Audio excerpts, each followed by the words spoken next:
Good rising and great awakening. Thank you for joining me this evening for the KemeTones Self-Care Webinar Series, Self-Care and Beyond, Healing Post-Traumatic Slave Syndrome with Sound. And I'm really grateful that you were able to show up this evening. And to those of you who will be listening in on the replay, thank you for being here and taking the time to learn about this healing modality with me, because I'm learning as we go along. Just want to make sure that you can see the presentation and hear me. If you can just, leave a note so I can in the chat room, or you can just speak out, just so that I know for sure that you are able to hear me. And I'll check back in from time to time with the chat room, see if there's any questions or other people come on a little later, because it's only 5 minutes after 5. Okay. All right, so we're going to go ahead and begin. That was a song from my second CD, the Black Turtle Island collection. That song is called Look to the One, and it's based on teachings from the Bhagavad Gita. So tonight we're on, Sankofa step number 6, which is control your inner world, manage stress and conflict.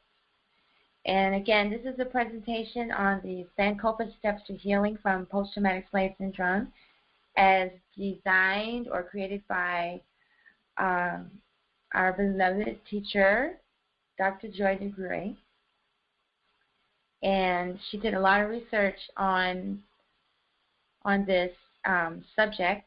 Instead of treating each individual illness or disease or situation individually, to look at it holistically and see how all of these things are the result of our experience with slavery here in the United States, and, possibly past life experiences. Because even though the event is over, until we deal with it, the energy is still somewhere in our system and can show up as an energy block leading to symptoms of pain, illness, or disease, which can be treated with KemeTones and acutonics, cosmic sound healing. And so this program is based on the study guide. This is where the 10 Sankofa steps to healing are outlined. My name is Tachia Ahmet El-Ma'at, and here I am right after the first graduation ceremony of the first official KemeTones Level 1 training in Portland, Jamaica. And I have been a sound healing practitioner with the tuning forks for about 8 years. And I've been a musician my entire life. And I have a degree in physics from Oberlin College. I went to graduate school in astronomy for a few years and ran into a few obstacles. And after that, became a mom, homeschooling mom with a reggae band. And the rest is history. I'm not going to go into it too much, but my passions are music, stars, and healing. And that's what KemeTones is for me. And I'm very grateful to be able to present this information to you. KemeTones, Cosmic Sound Healing, is a sound healing protocol that is based on the teachings of acupuncture. It's based on the system of traditional Chinese medicine. Only we use sound instead of needles. We use acutonics tuning forks, which are calibrated to the vibrational frequencies of the planets and a few asteroids, comets, and even the zodiac belt. And we are using a system that was designed by an acupuncturist to deal with post-traumatic stress disorder, and I am adapting that and coming up with these protocols for using KemeTones to help us heal from post-traumatic slave syndrome. So there's no other healing system like this going on in the world right now other than right here with KemeTones. And this is a webinar series to deal with self-care, learning how to take care of ourselves. And we're spending several months on PTSS because as we learn to heal ourselves, we can heal our communities, we can heal our families, we can heal our nation, we can heal the planet, and we can just start with ourselves. So every time you see me doing self-care work on myself, my intention is to take it to those other levels, to my family, community, my nation, and the planet. Now, every KemeTones sound healing session begins with a horoscope reading, which is the 13-month Kemetic sidereal astrology calendar system. And you can learn more about this at horoscopes.com. You can even learn how to do your own horoscope. You can download the horoscopes handbook, and you can do the charts yourself, or you can sign up, and depending on the level of service you desire, you can contact me and I can do the horoscope chart, reading, and or consultation. And all that you can find at horoscopes.com. Horoscopes is based, again, like I said, on a 13-month sidereal system, which is the true motion of the sun and the planets through the constellations along the zodiac, along the path of the ecliptic. The astrology system that we're familiar with, the Western astrology system, was fixed in time 4,000 years ago, even though time moves forward one day every 70 years. All the signs are off by about one sign, and there's a 13th sign, a 13th constellation, located between Scorpio and Sagittarius, called Ophiuchus. And at horoscopes, this is Imhotep. This is the only constellation of the 88 constellations in the sky that is based on the life of an actual human being, the life of Imhotep. And for more information, of course, you can go to horoscopes.com, or you can drop me an email or a message at the KemeTones study group. So here is the chart for this evening from astrology13.com. And it's just after the new moon. I think the new moon was on the 4th or the 5th, sometime around then. And according to this chart, it has moved quite a bit since then. Oh, one thing I forgot to mention also. Today, June 7th, is what is called the Chia Amete, which was designated by the mayor of Austin in 2001. And it's a long story. In 2014, I held the first event in Austin, and I had an event here in California in 2015. In 2016, the only event that's going on is this webinar because I just couldn't get it together. So at least I'm acknowledging it, and hopefully next year I'll return to having a healing wellness event and music concert on June 7th at a location that has yet to be determined. So anyway, here we are on June 7th. Oh, no wonder that the moon moved so fast. I have 2017 and it's 2016. So I'm going to take a moment and correct that because that's going to mess us up. I was wondering why it had the moon moving so fast. Like I got a comment. So let me just go here. So yeah, so you can see how I do this now. Astrology13.com. And let me see what that comment was. Audio is good. Awesome. Okay. So yeah, so there was a typo on that slide. So you go to astrology13.com and you go all the way over to the upper left is the option birth horoscope. And this won't take too long. I was wondering why it said the moon had moved so much in just a few days. I kept looking and looking and looking, and now I see why. Okay, moon. So this will just take a moment, and it's crucial for me to see what's going on.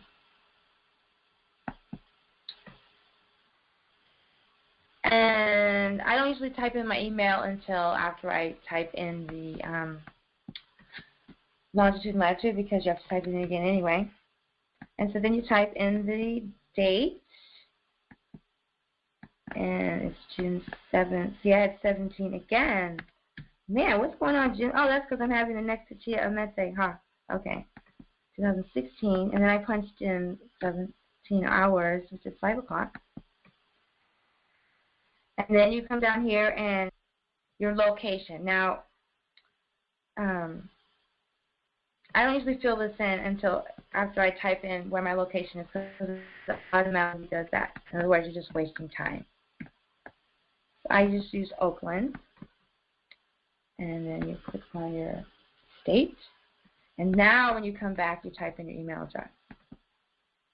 And then it already has the longitude and latitude. Longitude and latitude already picked out. And then you just click Generate Chart. And voila, it will appear on the screen. I was wondering how the moon could have moved so fast in that short amount of time.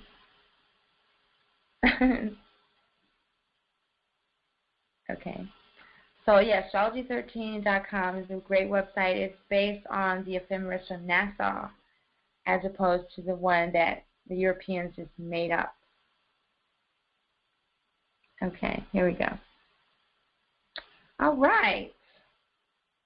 Well, still the moon is still in the same place. Oh, no, and I have June 17th. What is going on with these sevens? Wow.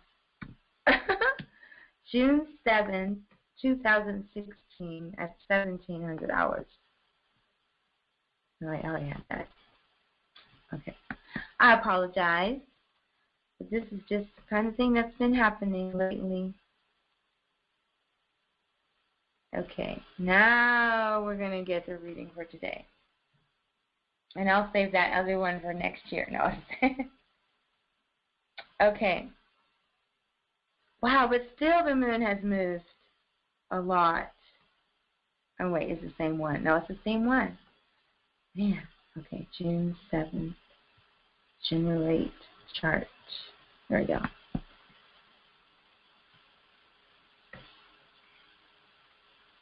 Okay.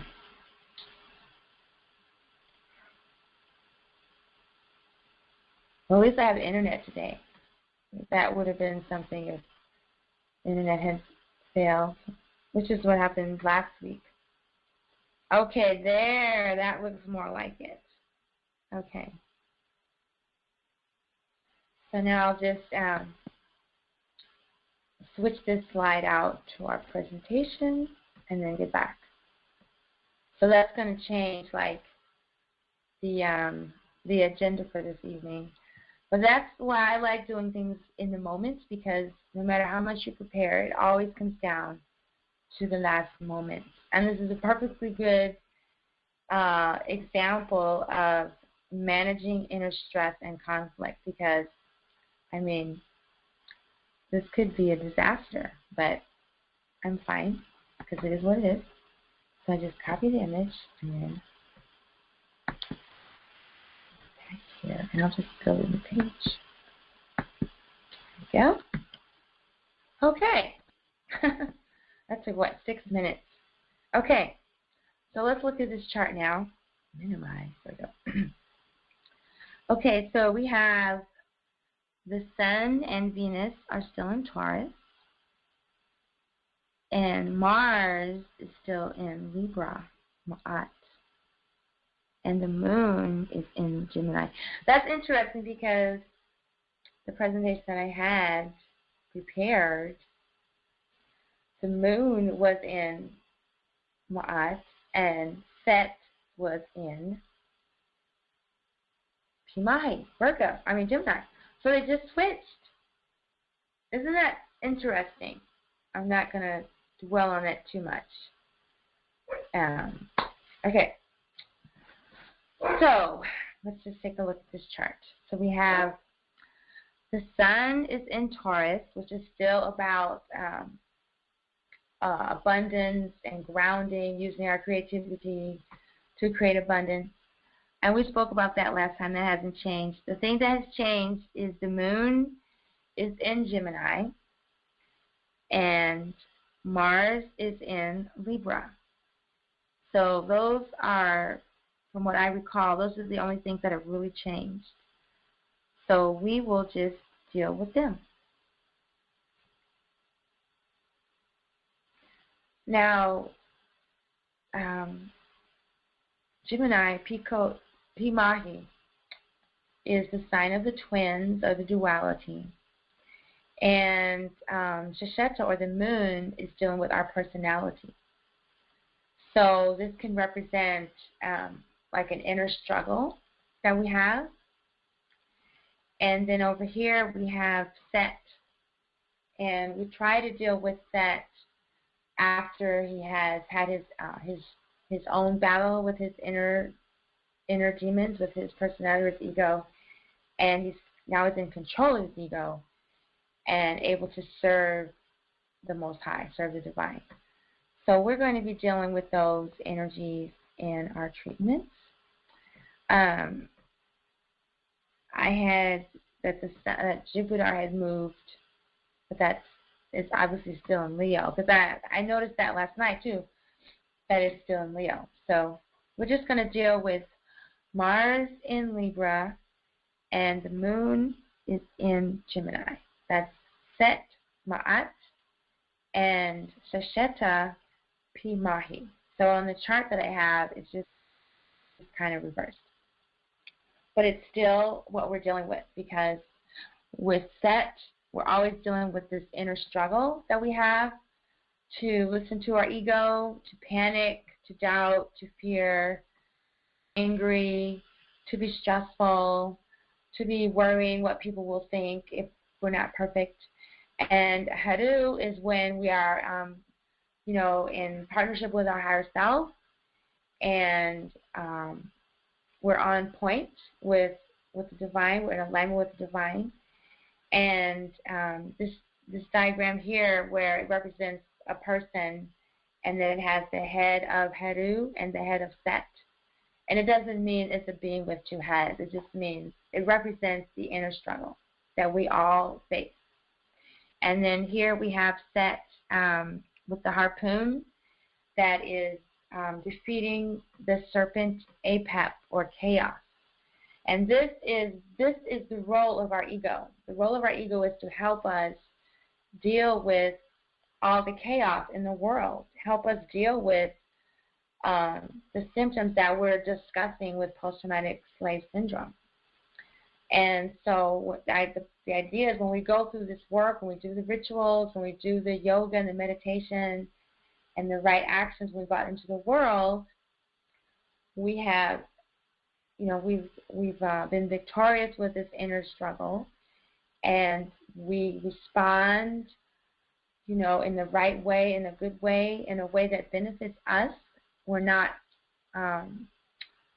concerned about what other people think when we take our actions or when we express ourselves. And this is very important to us that are dealing with PTSS, because we're trained to be quiet. We're trained to, or we're bred to, or we're brainwashed to, or we're taught to, or we're encouraged to remain silent and afraid and to not take action. We're trained to let our ego rule, and our ego usually messes things up when we just let our ego rule all the time. There's some times when we need to let our ego take the lead, but even when we're doing that, we still have control, so that's really important. And then this diagram down here shows Heru and Set in true union, Sima, true unity, when they're working together to uphold Ma'at, to uphold creation. Like here's a symbol of Kepra with the sun, holding the sun up. So working together to bring forth transformation, to bring forth this new life that we're creating, this new vibration that we're holding this space for. So that is what's going on with, I can change this here, because we have Set Ma'at right now, not Set Pimai. In 2017, at this time, we will have the reverse. I wonder if I'm going to remember.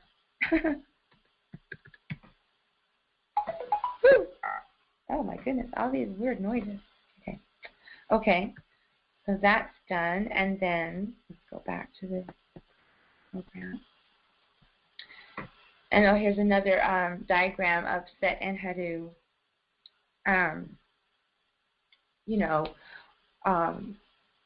with Asar. Because, Set is the brother of Asar, and he actually killed his brother and then tried to steal the throne from the son, Heru, and they had a battle. But it's really about our personality, the things that we go through, being spiritual beings, having a physical body. These are just some of the challenges that we have. Our physical body has needs and has wants and desires and aspirations and goals. And we can't always go by that. We have to go by the higher self, by the higher being. Okay. And then I'm going to change this.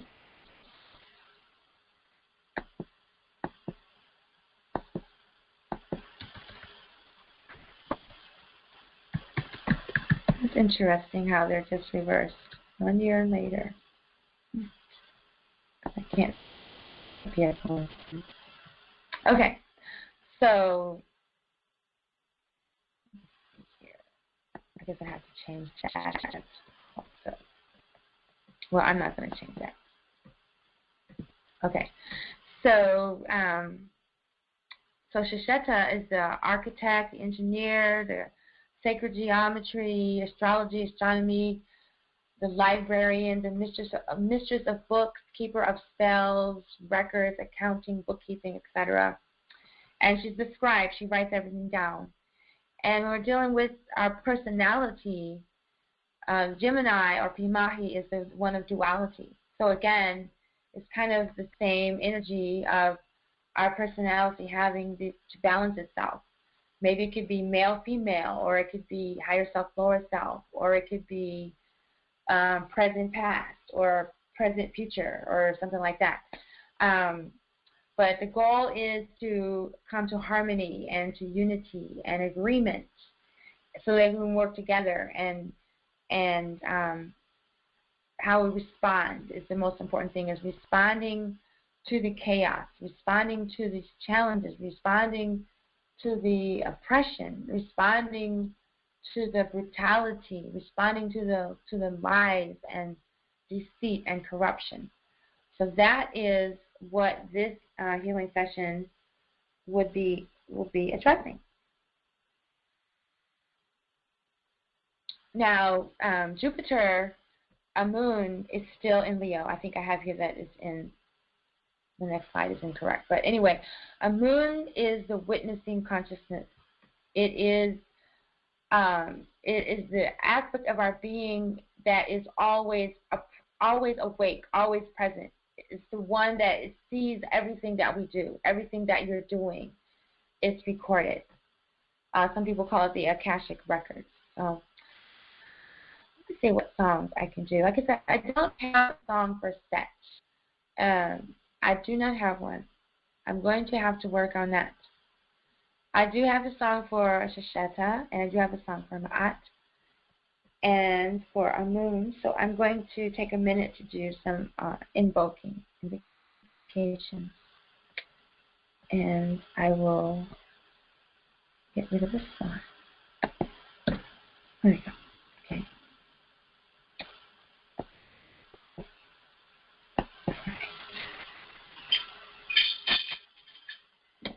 So we are calling on these entities and these vibrations to assist us in our healing process, in healing from post-traumatic slave syndrome.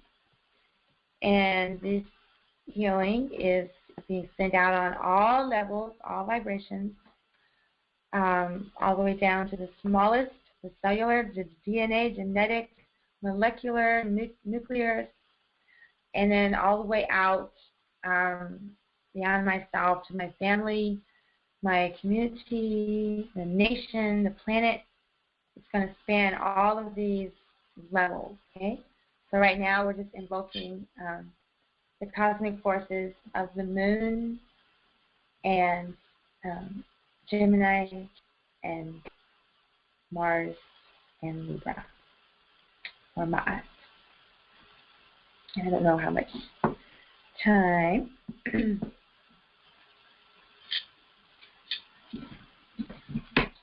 What I have? Oh yeah. I know time doesn't exist, and I shouldn't even be talking about it. So it is right after the new moon. I think the crescent moon will be tonight or first thing in the morning before dawn. So it should be really beautiful. So I just visualize, at the new moon, everything empties out, and then it just slowly fills up. Everything fills and manifests and comes into fruition by the full moon. So we're using the energy of Shasheta to build this energy in our life. Shasheta, Shasheta, Shasheta, Shasheta, Nabu, Nabu, Nabu, Nabu, Shasheta, Nabu, Nabu, Nabu, Nabu, Shasheta. Yes, Dua Shasheta means adoration to Shasheta.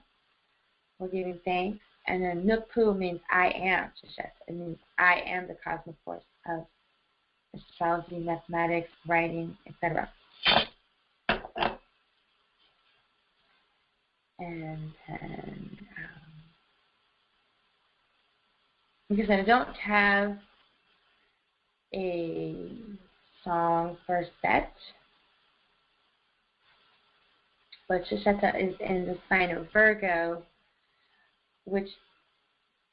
Gemini, which is ruled by Mercury, so it all ties together. Because Shasheta is the counterpart of Jehuti. And so I don't know if that makes any sense to you, but it does to me. They're ruled by the same energies.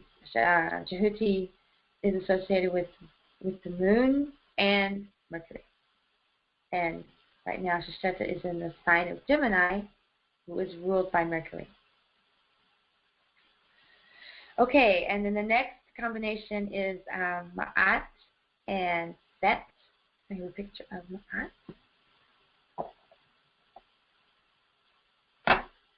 And Ma'at is the goddess or the cosmic force of balance, truth, order, justice, harmony, righteousness, and reciprocity. And so right now we have Mars in the sign of Ma'at, meaning a very strong drive for justice, you know, like speaking out. Like there's a lot going on with me with doing that, doing just that. And I can really feel the energy. And sometimes, you know, when emotions get in the way, that's when Set comes, when we let our emotions take over. And it's important to, like the subject for tonight's talk is, manage inner stress and conflict, and have the right response to a pet. You know, with the harpoon, you want to attack it, but you want to just get it with accuracy, not, you know, because you can get the results you want by having an emotional outburst, but you can also have them by staying calm and direct and staying seated on your inner throne. Let's look at that. So anyway, I'm just going to sing one round of this song. Ma'atanku ma'at nebutan kahin ma'at ankin ma'at hasim ma'at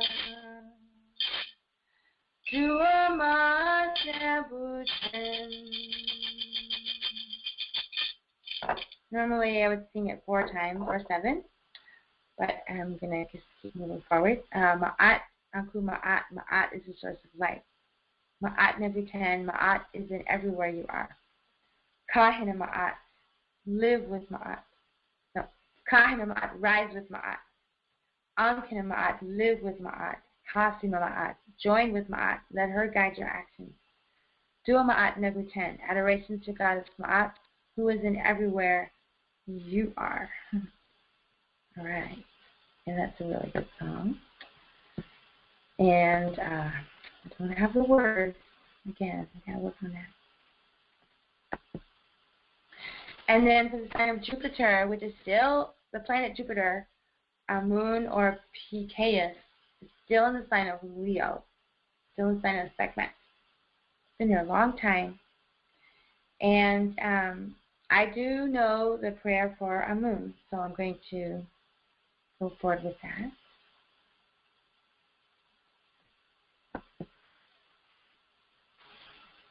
This is the Hasulam.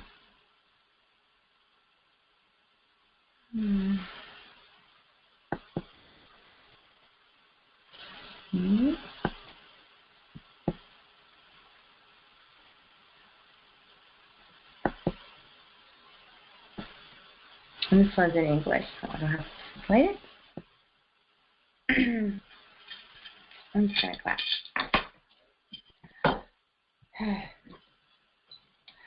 Oh, a moon who art in heaven, turn thy face upon the dead body of the child,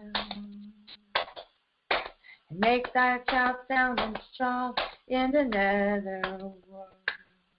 Oh, a moon, oh God, oh God, oh moon. I adore thy name. Grant thou to me that I may understand thee. Grant thou to me that I may have peace in the Dua, and possess all my members therein. Hail moon, let me make supplications unto thee. For I know thy name, and thy transformations are in my mouth, and thy skin is before my eyes. Come, I pray thee, place thou myself, thine heir in the everlasting netherworld. Let my whole body become like that of a nectar. Let me escape from the evil chamber and not be imprisoned therein. For I worship thy name. This is the Hail Moon, and the melody was created by one of my teachers, Umut Shen, from the Temple of Aset. And just a good song to invoke the cosmic force of the witnessing consciousness. If you forget, like if you feel like me sometimes that somebody's making a movie of your life, that's a moon. The moon consciousness. Okay. So we've done a little chanting, and now it's time for the KemeTones application. Oh, let me just check. No questions at the moment. Okay. Let's keep going. I want to add also that I know that since I've been doing this healing work on myself, I'm feeling some shifts in my own life. Sometimes the shifts are so much that I can't really write about them fast enough. I've got a lot more journaling to do, and this is very interesting. I'm looking forward to spending time in Jamaica and getting people signed up for packages so that I can give the whole series, the 10 treatments in a row, and see the changes and the transformations that occur in people's lives. Because that's the purpose of this webinar, is, for me anyway, to develop the protocol, take myself through the journey, and then hopefully you, the audience, people who are watching this, the replays, will take yourselves through the journey. Because like I said, you don't have to have the tuning fork. You can use Raseki, you can use crystals, stones, gems, meditation, sounding, toning, massage. There's lots of ways to apply the science to your own healing journey. So we're at Sankofa step number 6, control your inner world, manage stress and conflict. And this text is not very clear. I'm going to run and get my glasses.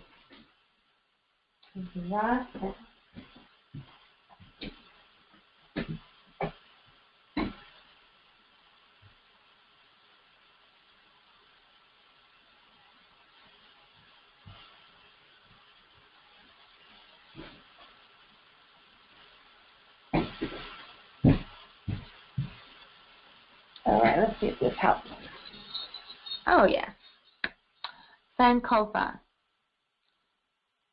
The events which transcend 5,000 years ago,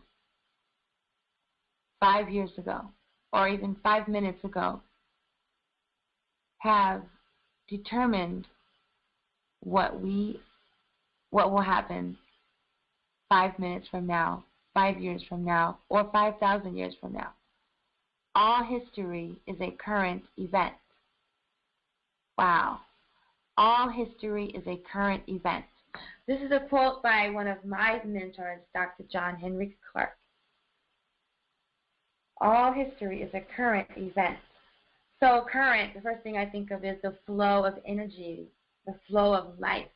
It's a current event, right? It's ongoing. History doesn't ever stop. I mean, like right now we're making history because we are learning how to use sound to heal post-traumatic slave syndrome.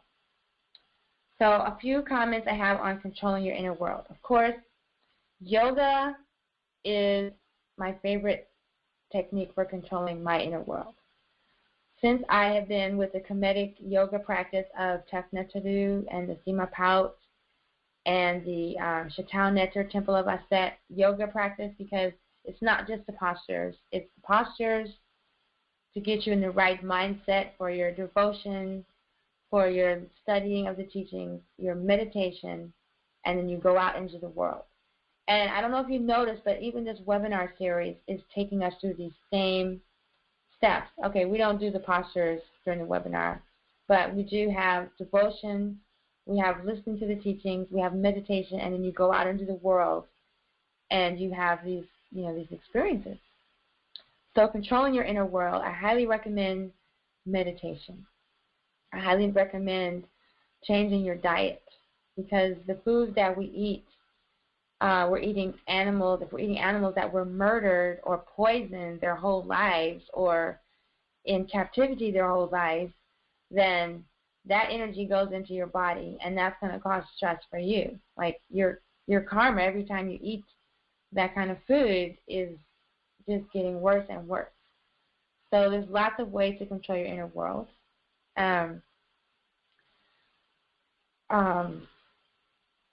We talked about in the past how when we've been traumatized as women, and as men even, the energy gets stored in our womb. And I must have mentioned how when I studied with Queen Afua during the Sacred Woman work, I envisioned each relationship or each experience that happened to me, or my mother or my grandmother, or, my ancestors, had a room in my womb. And I would go into each room in my womb and clean it out and purify it and rearrange it or whatever. Same thing with my mind. There's different parts of my brain, parts of my mind that need to be purged and cleansed repeatedly. And doing shedi, doing devotion, doing rituals and prayers and meditation, all of these things are ways to purify your energy, your mental space. And then, of course, the sound healing treatment, the work that we do, can help with that as well. The other thing I wanted to mention is when we're in adversity, there's a Kemetic saying that says, adversity is prosperity, and prosperity is adversity, because when you're in adversity, it's going to lead to prosperity.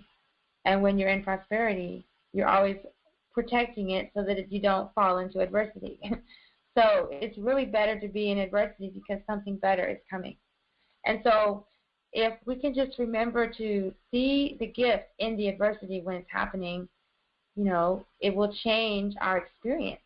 And that is the response that we have to learn how to change, even to all the things that we're dealing with as descendants of slaves, or as people who are still enslaved.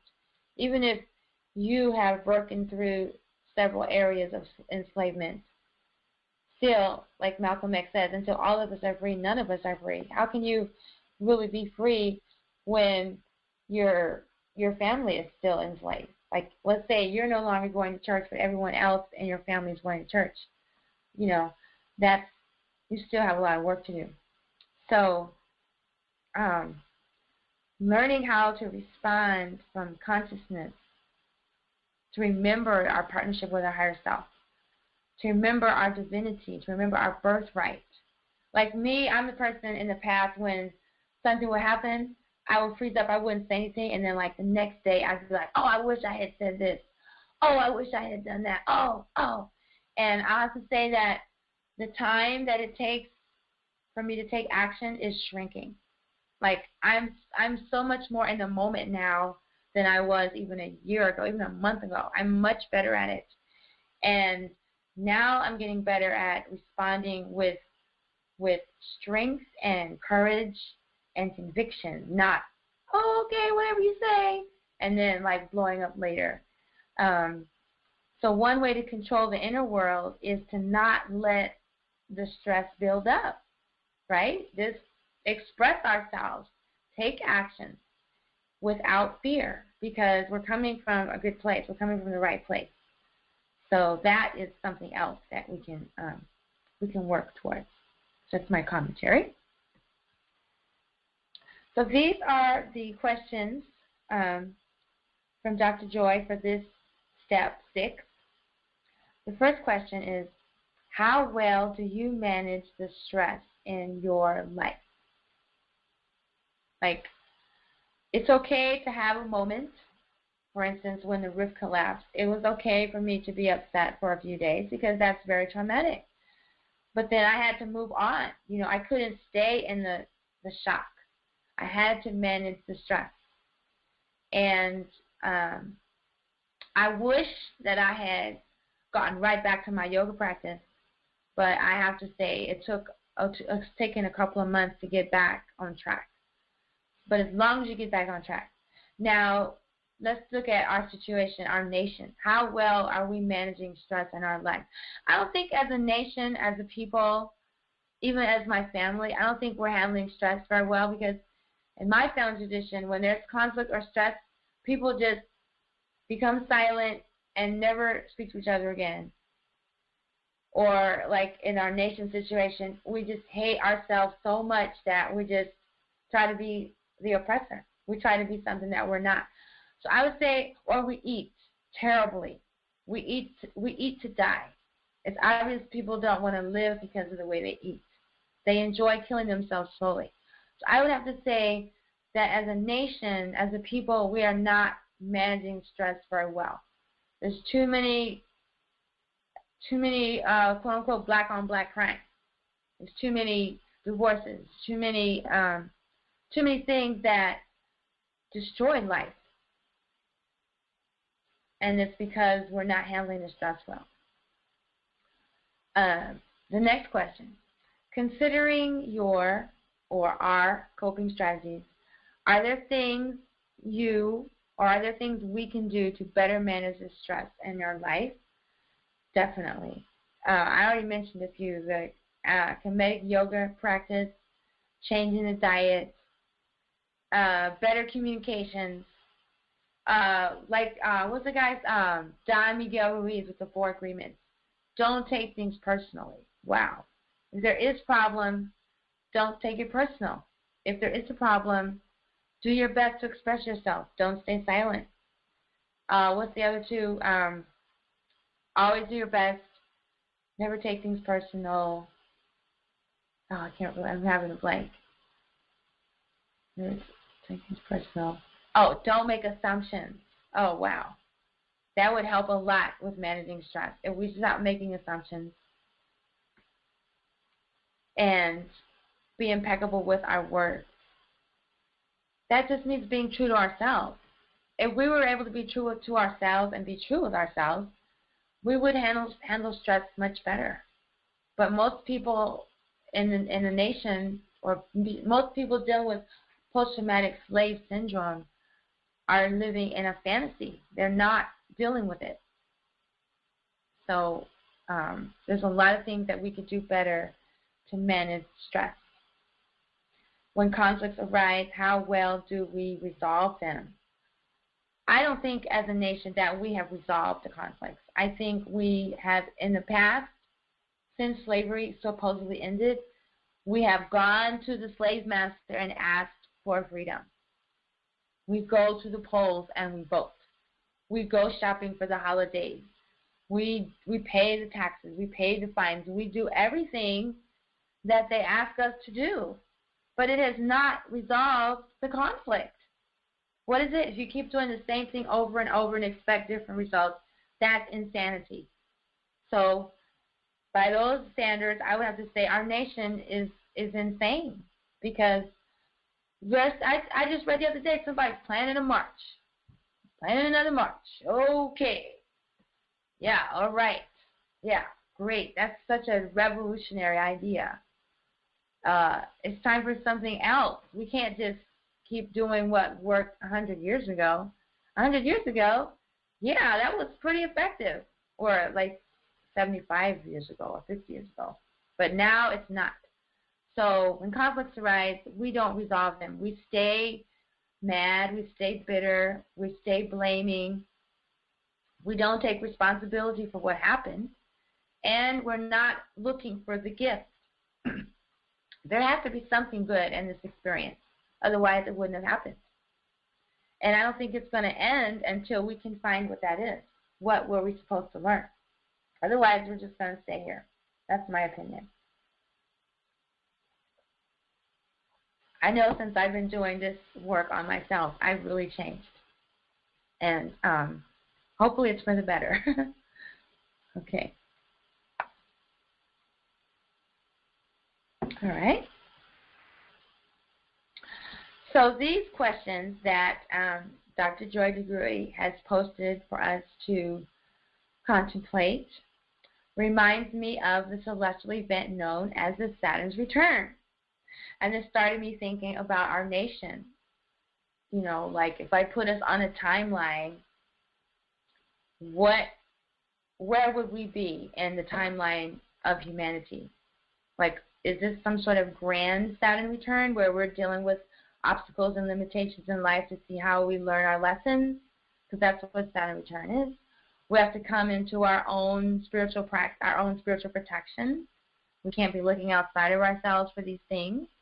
We have to come into our own personal direct relationship with the divine, not what we were taught by any institutions or brainwashed or, you know, bribed or whatever. So I'm going to look into that. I don't know. If I would look at the time when we first experienced this massive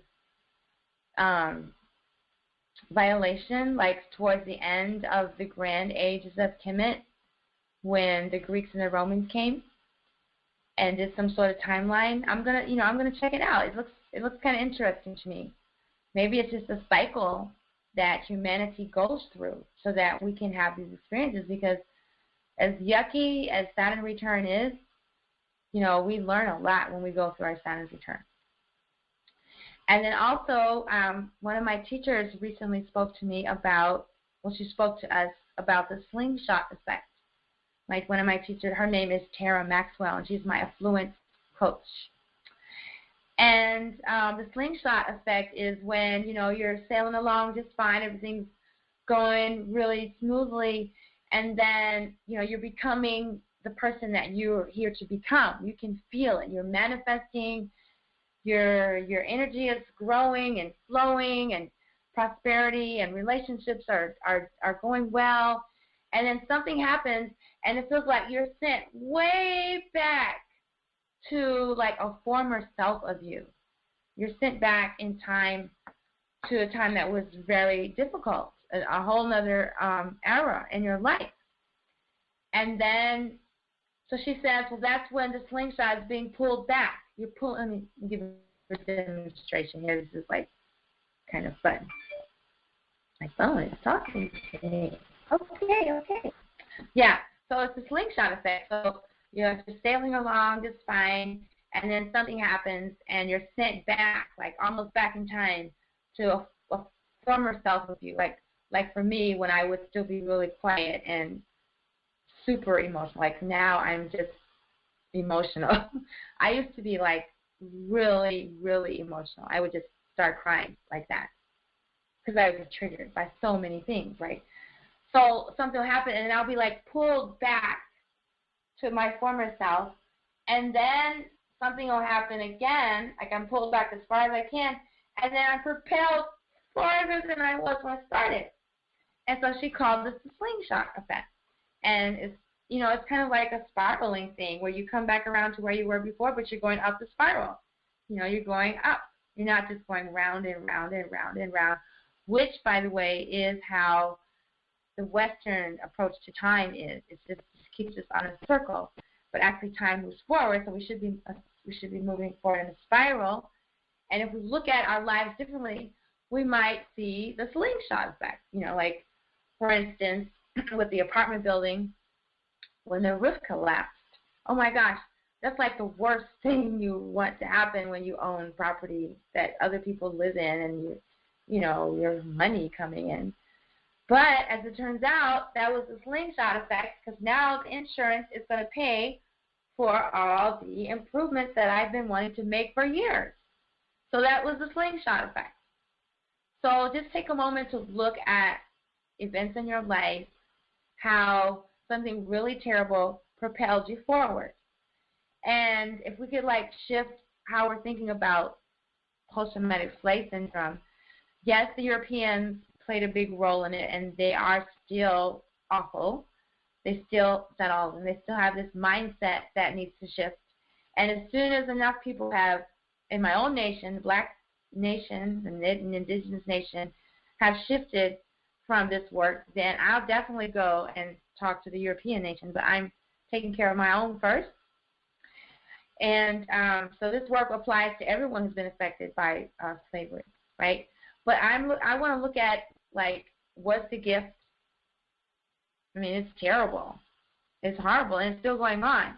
But there's got to be a reason, because it's from the divine. It's not just white people, right? I mean, we've got to be honest. We have to take responsibility for everything that happens.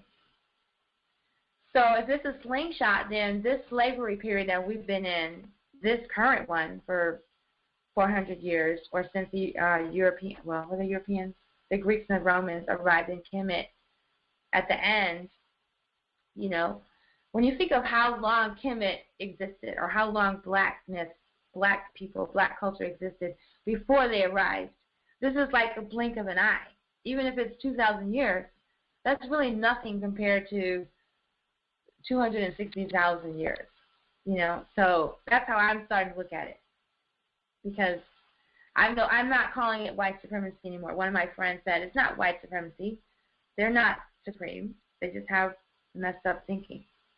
So, so I'm looking for the gift, seeing the gift, and that knowing that since we're in this period of adversity, that prosperity is coming, and that we're in the slingshot. We've been pulled back, and like every time there's another murder by police brutality, or another ridiculous instance of racism or rape, the slingshot is just has to be pulled back a little bit farther. Like, no, we still have to get a little bit, and then something's going to happen. It's going to release, and we're going to be propelled far into the future.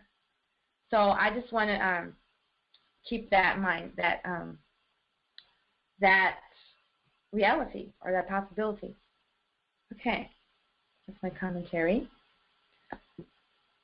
Yes, on the slingshot effect and the grand Saturn return. Okay, so now we come to the actual KemeTones application. Yeah, okay.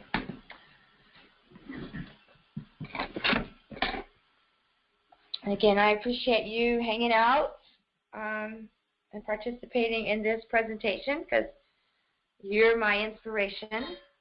I to stay consistent, and I know people are watching the replays. I get comments from you. And so, again, I don't know why it takes so long to get the replays up, but it does. I got them. I'm all caught up, though. Right now, all of them are caught up, which is kind of a miracle. All right. So, and my website is back up. TheChia.com is back up. So you can access that page again, TheChia.com/PTSS.KemeTones. I don't know why I didn't make KemeTones. I just put KemeTones, because a lot of people call it KemeTones. And I think that's okay. There's something called ketones, but this is KemeTones. Okay. Oh, I need to. So we're going to be working with the energies of Heru and Refan. That's dealing with obstacles and limitations, and also, you know, conquering our lower nature, our lower ego. And then I had a mistake here, so let me just correct that.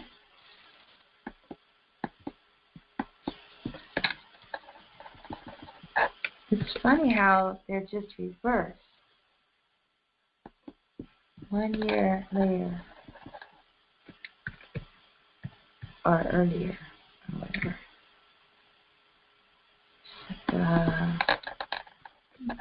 Really strange. Okay.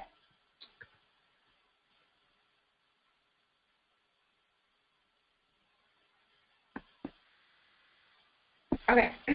Oh, what just happened? I don't know. Here we go. Okay. Okay. So then we have Set and Ma'at. We have Mars and Libra, which would be the Mars fork and the Mercury fork. We have Amun and Sekhmet, which is Jupiter and the Sun, which is very good for protection. That's a very good sound acutonic combination for protection.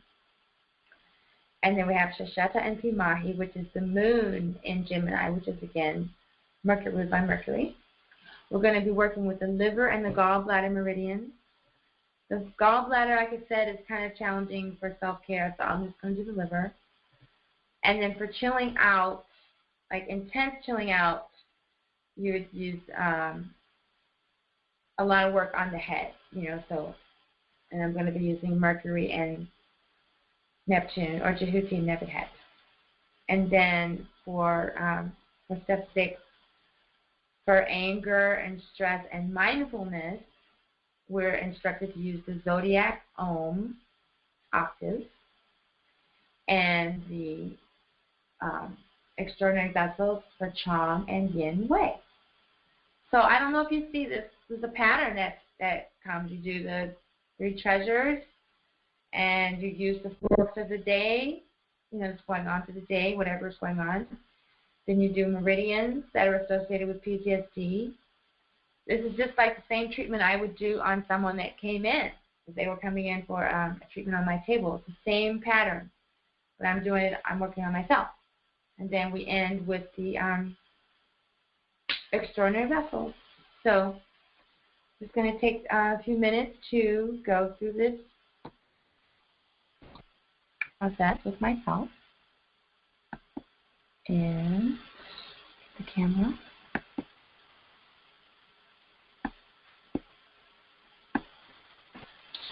I know that there is a time lag with the camera, so I hope that's not too distracting when you're watching the replay. It's probably because I have too many windows open, but I think it's just the way it is.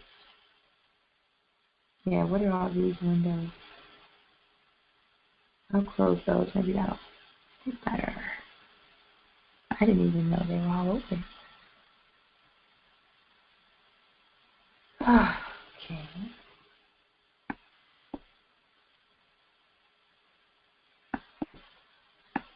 Oops. God. No, I don't want the printer. Okay. KemeTones application. Right. So, oh, no, I don't want the printer open.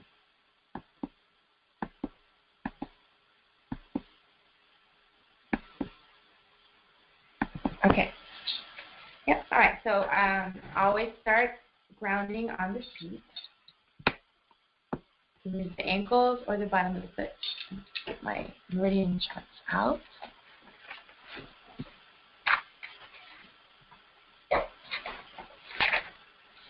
I need to make a new guide. This one is falling apart.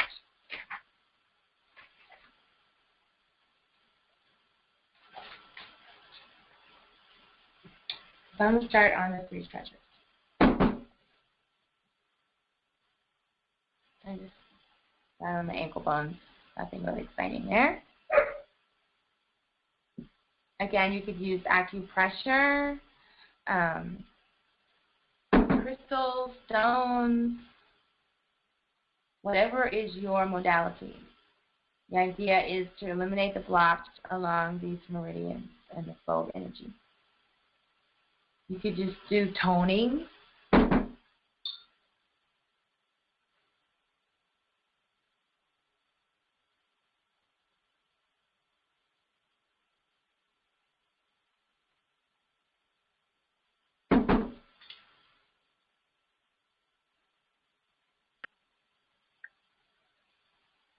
So this is the heart chakra. I'm doing the creativity chakra and the heart chakra.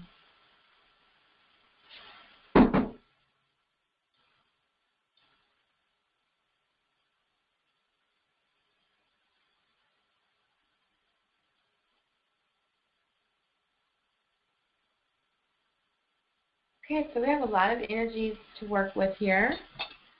I always start with opening the zodiac. Since it's the new moon, I'm going to start with the new moon. Or, well, it's just like the day after the new moon. A couple of days.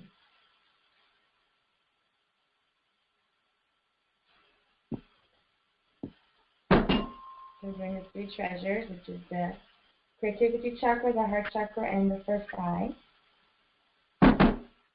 Also the pineal gland.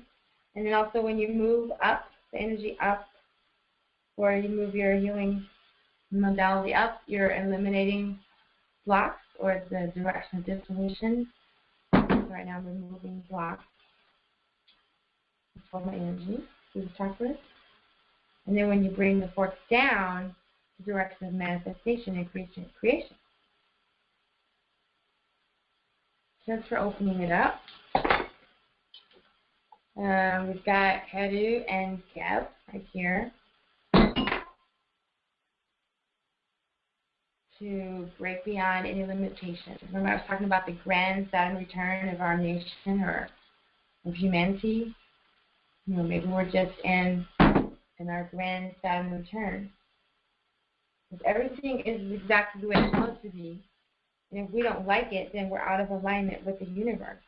I mean, it's harsh, but that's pretty much how I understand it to be. I haven't learned otherwise. That's pretty much what it is. All we can do is change our response to the situation. We can't change the situation. We can't change what happened to us. We can change how we respond.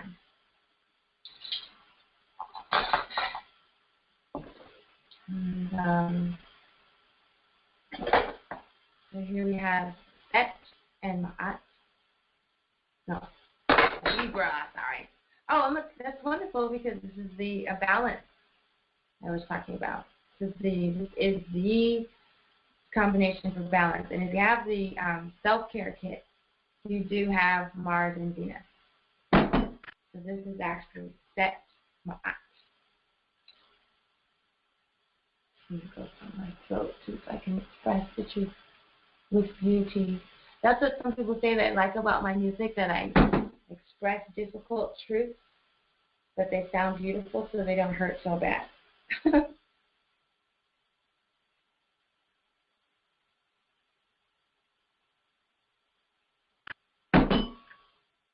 We're removing any obstacles we have to.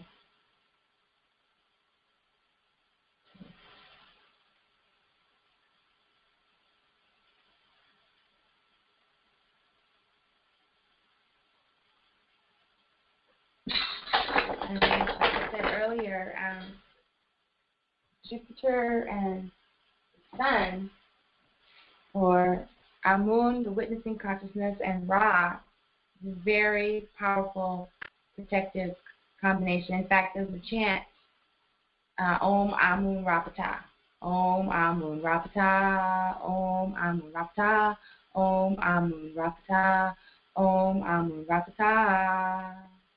The one divine self manifesting as the trinity of the witnessing consciousness, mind, and the physical universe.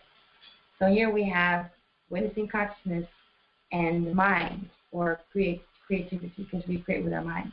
So this is a very, very powerful combination for protection, like I was saying. Like if someone has holes in their aura, this combination is said to repair the holes in your aura and to bring protection into your life. So I would say that our nation has lots of holes in the aura from living too much of the way of the oppressor, not our own way.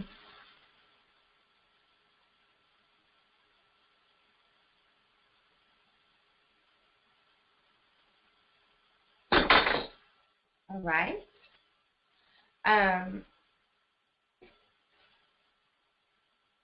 Okay, the next thing will be the meridian. So that's the liver meridian. So again, you just pull out your chart, or maybe you've already memorized it. But I like to look at it and make sure I don't want to make a mistake. So it starts on the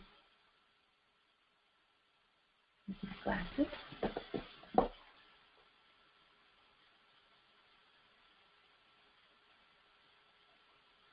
Starts from the base of the little toe side of the big toenail, which sounds really complicated. I guess you just say the inner side of the big toenail.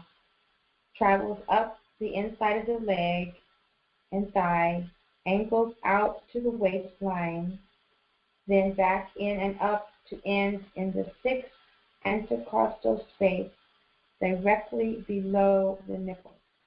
So it starts at the big toe and ends below the nipple. Right? So we're just going to use some of these same pairs that we've been doing. And this is to relieve anger and stress, to let it out, but to let it out with mindfulness. You know, to let it flow, because it has a purpose. We don't want to not express it. We just want to control how we express it and how we respond to stress. So it says to use Om, Zodiac Om. And since I'm dealing with our whole nation, I've been using mostly the big forks, but you just do what you have. Even if you don't have all the forks, use the ones that you do have. You can always find the correspondence. All right, so I'm going to start on my toe and end right around there.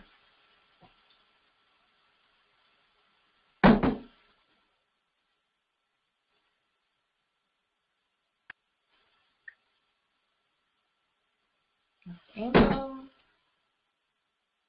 inside the leg. I just move it along the meridian. You could just put one point, and then there's a lot of ways you could do it. I always do like this. And in there.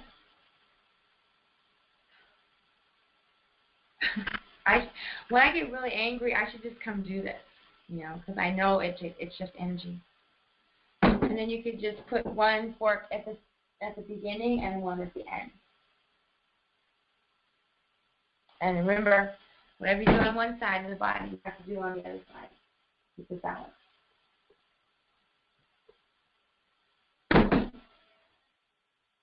Yeah, I should have been doing this the other day. I was pacing a lot, or I'd go out to the garden. But I could have done this and felt better faster. Much faster. Oh.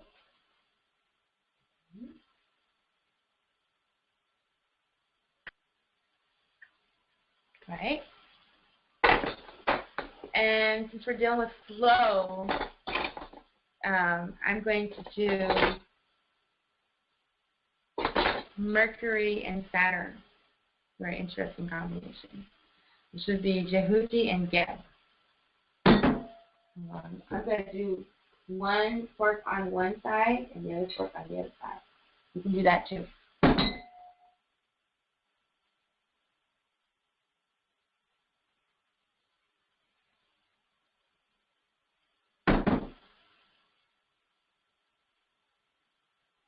And right there.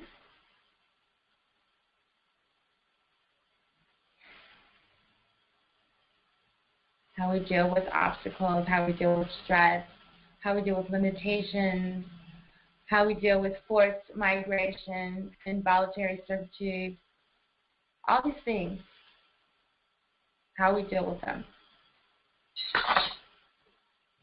Okay, now for the chilling out part.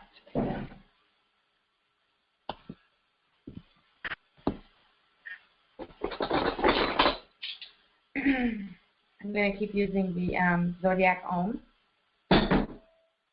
First side.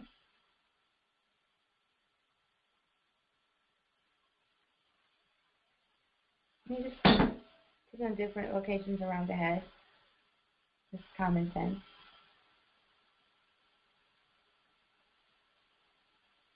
Martian. I've never seen a Martian, but there was that TV show about Martians. My favorite Martian. And then, of course, the pineal gland is very important.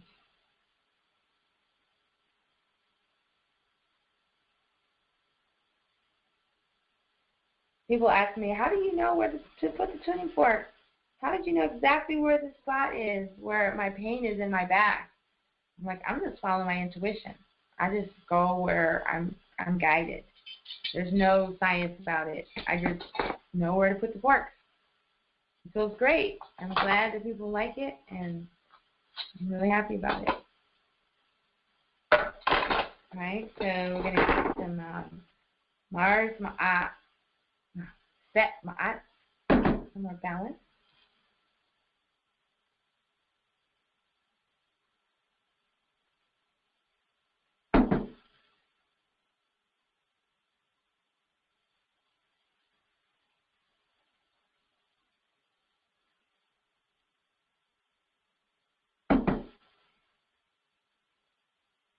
One of the first eye and one of the pineal gland. There's definitely a connection. And then for really chilling out, a really powerful combination for chilling out is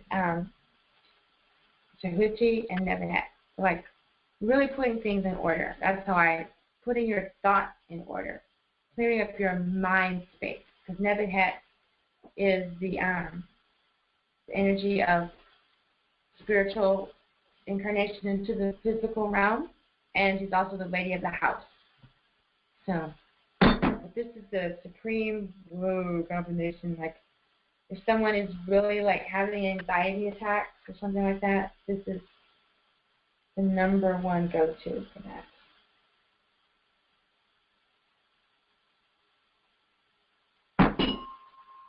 But I think if you had like the level 1 set or the self-care, the Zodiac combination is the one for really chilling out.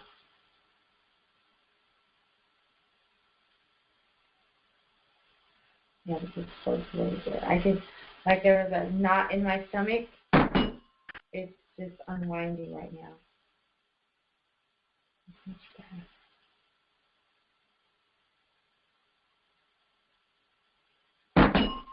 And you can also wave it around.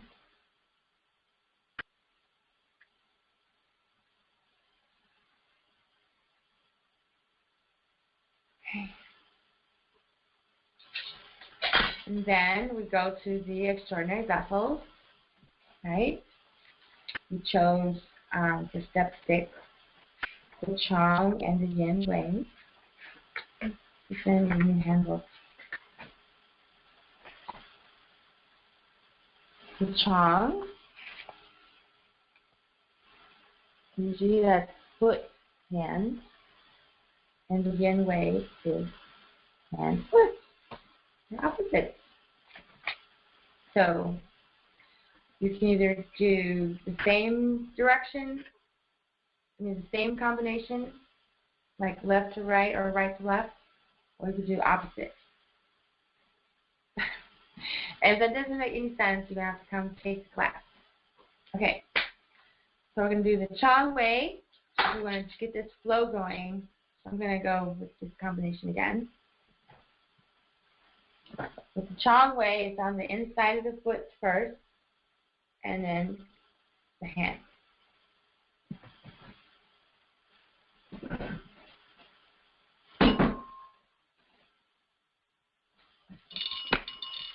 The extraordinary vessels are great for doing self-care, by the way. I really, really like doing that.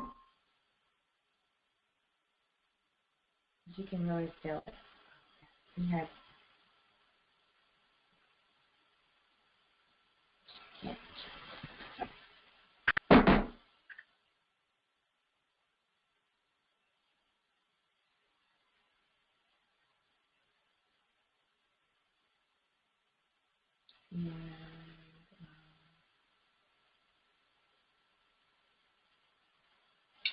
and then mutations. Using Risan and Heru, Saturn and Heru. Uranus, breaking free of limitations that we put in our minds.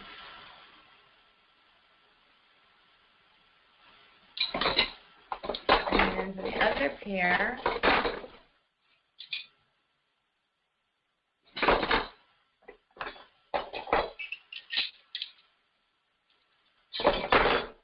I'm going to switch directions.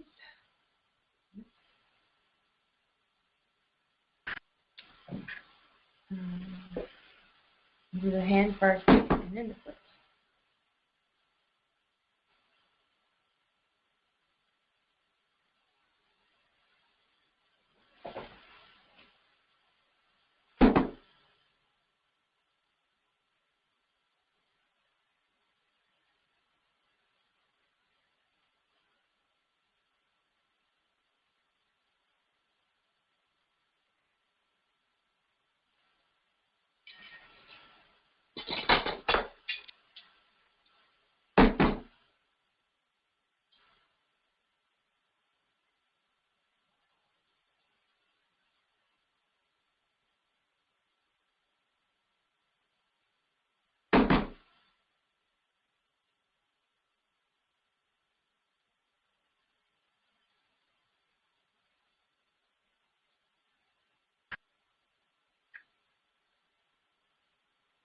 Alright.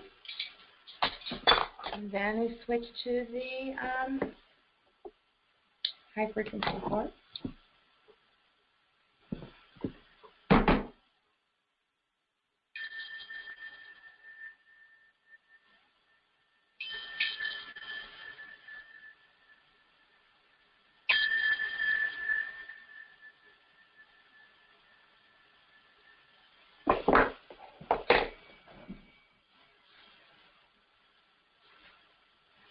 For these, the ones for protection, I like to, like I'm tying up the loose ends and the aura, or I'm knitting together the holes. Do that.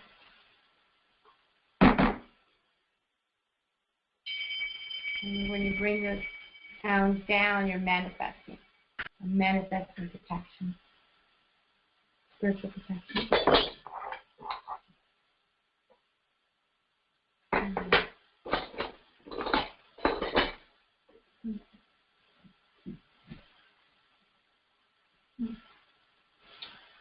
Oh, there we go.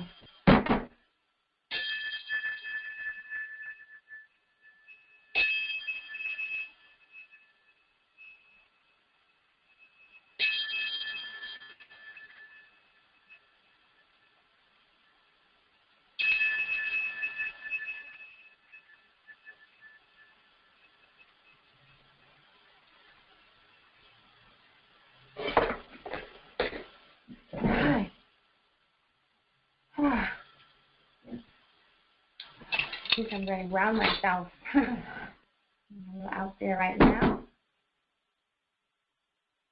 I'm going to bring home first.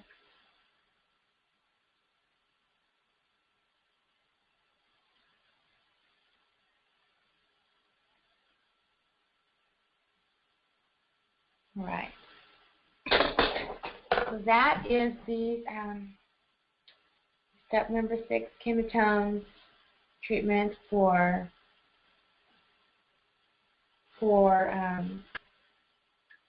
managing inner stress, conflict, things like that,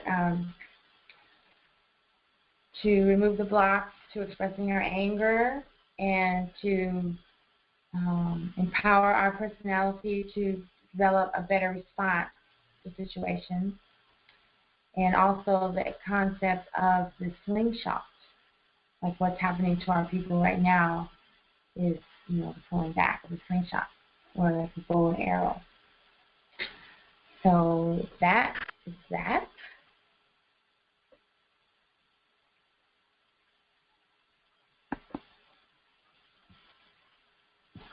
So those are the tones, the cosmic forces that we've worked with, some of the different meridians.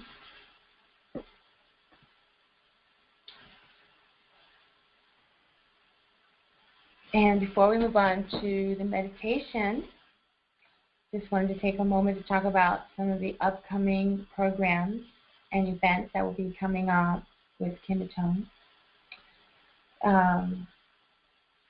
We still have, every week we're having these self-care webinar series. That's every Tuesday. And in August 1st through 10th, I'll be going back to Jamaica for a Reggae Wellness Week of events with concerts and sound healing booths at events and festivals. We're going to have some workshops at the Nanook in Kingston, putting on a concert August 5th in Portland. Going to have some interviews again with Mudabaruka.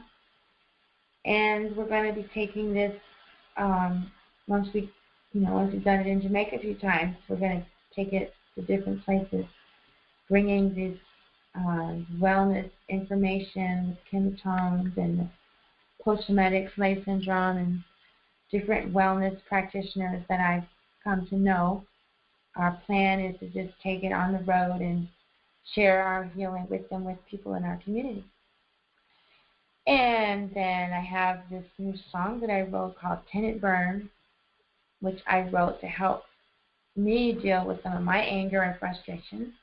And I put the anger and used my creativity and came up with this great song. And we're asking for donations to help with the apartment building. And so if you make a donation, you download the great song. But that's just another example of turning poison into medicine, of taking some adversity and turning it into prosperity. And then we're also making plans for the KemeTones Level 1 certification and retreat, January 8th to 16th, again in Jamaica. And we end up the week with the sound healing booth at the Rebel Salute Festival, so you can start working on people, getting experience working with people right away. And also I'll be launching the Open Your Money Flow program. I've been saying it for a while now, but I keep having internet issues, which is an excuse, but anyway, it's my money flow. And we'll be opening that up again very soon. So these are some of the events coming up. Again, you can always schedule a one-on-one consultation over the phone, or you can plan to meet me for a one-on-one sound healing session. There's lots of ways we can connect and work together, so I look forward to hearing from you soon. And we'll check chat room. If there's any questions, anything right now, I'm going to go ahead and transition into the meditation.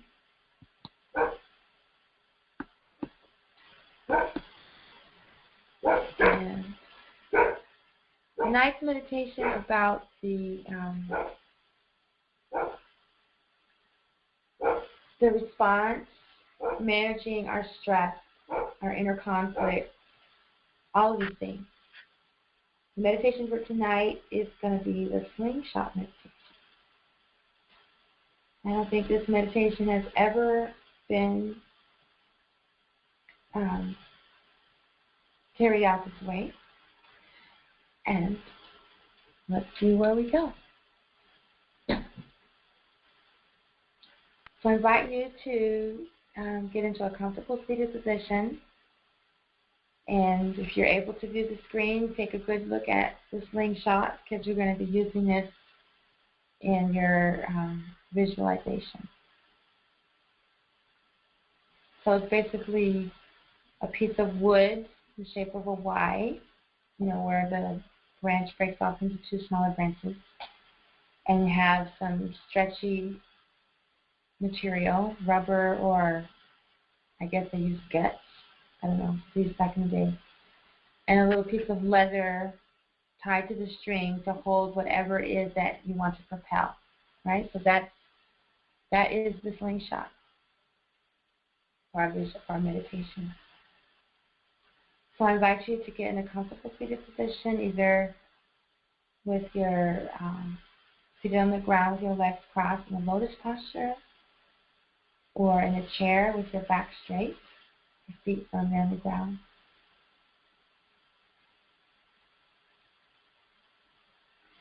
We're going to take a few deep breaths together. We're going to inhale slowly, allowing the abdominal area to fill with fresh seconds, fresh prana. Inhale all the way to the crown chakra. And exhale slowly, allowing the abdominal area to collapse, close touching the spine, or almost touching the spine. Another inhalation, and exhale.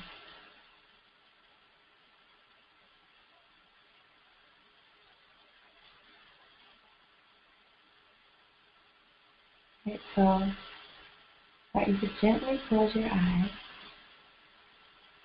and in your mind's eye, to visualize a giant slingshot.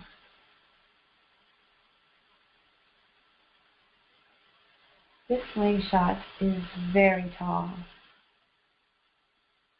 It's as tall as the tallest tree you've seen.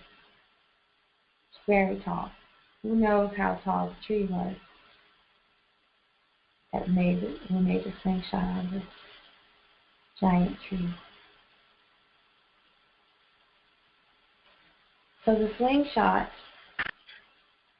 is standing erect somewhere on a place marked now, or the present.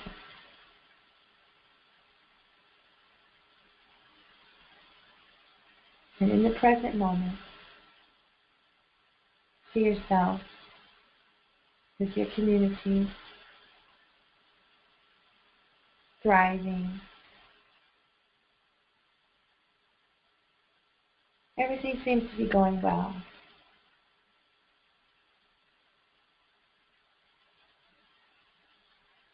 Maybe you're out at a gathering by the beach, or having a picnic, not a picnic, having a dinner somewhere.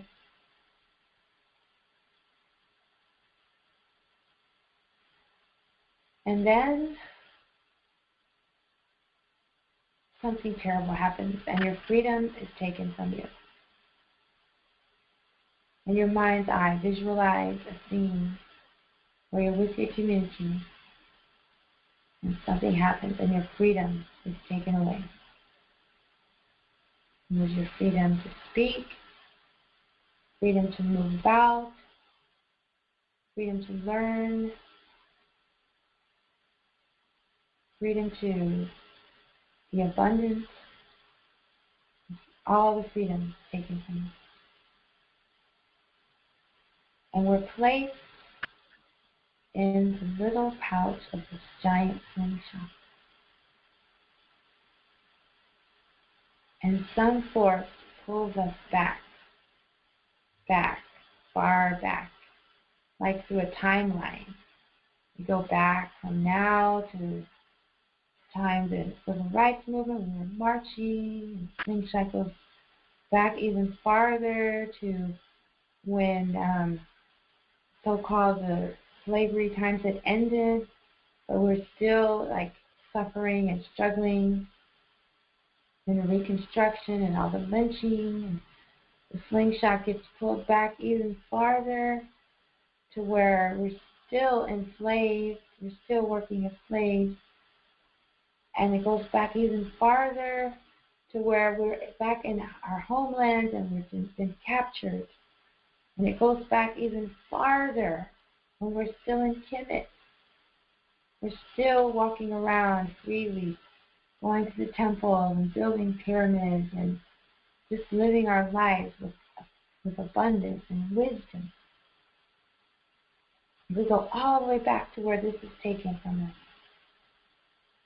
And we relive all the suffering and all the trauma is activated inside of us. And when we're at the point where we just can't take it anymore and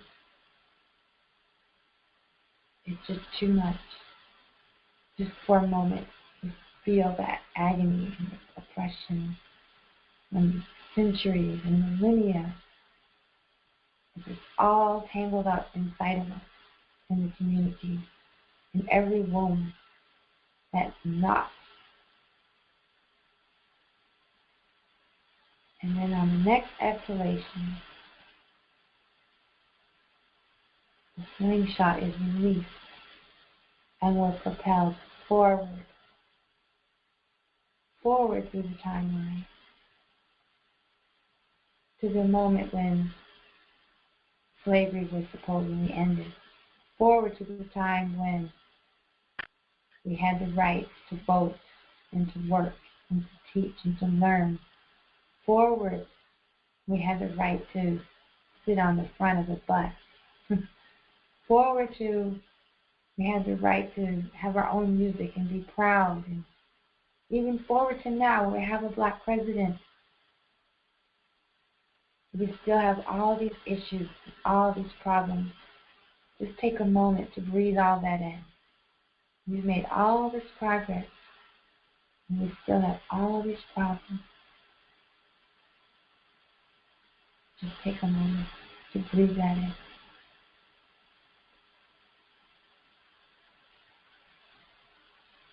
Now the next exhalation, we are propelled forward into the future. And as you're propelling forward in your mind's eye, what do you see?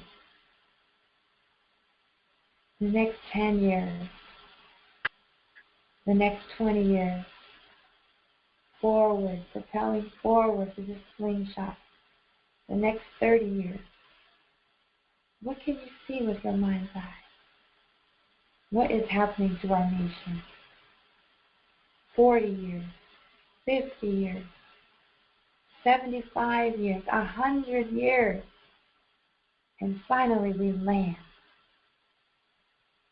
What do you see 100 years from now?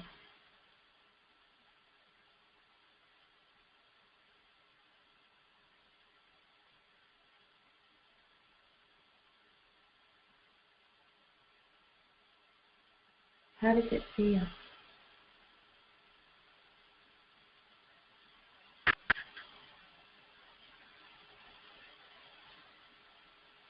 Where's the stress? Where's the conflict? Is it still there?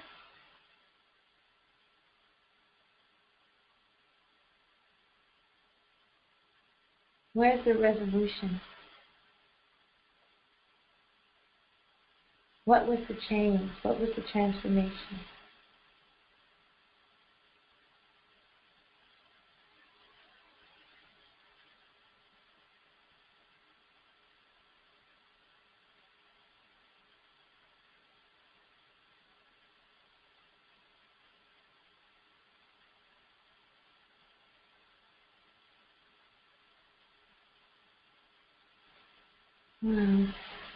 Time to return to normal consciousness. Slingshot has returned to its original state as a giant tree. We're back in the present moment, back in the now.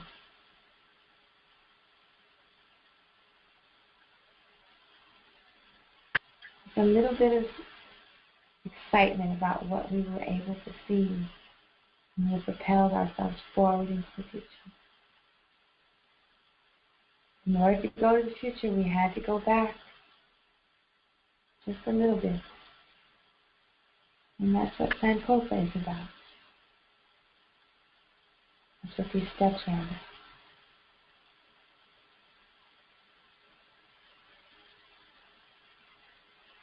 Getting beyond the boundaries, using our creativity to manifest something beyond our highest dreams.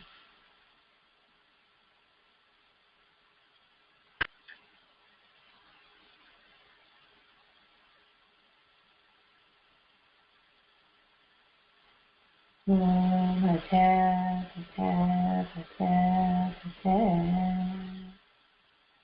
Peace, peace, peace, peace.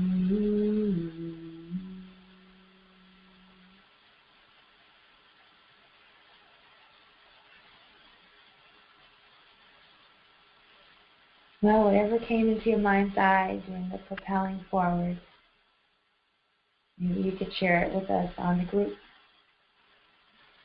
or draw a picture of it, or take one step in that direction. I know what I saw, and I'm happy to say that I'm already taking those steps.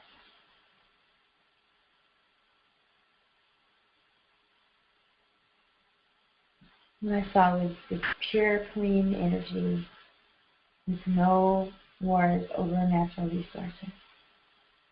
That's what I saw.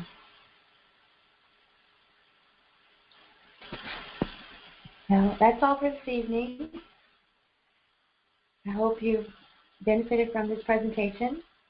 Those of you on the call, the webinar, and those of you who will be joining us on the replay.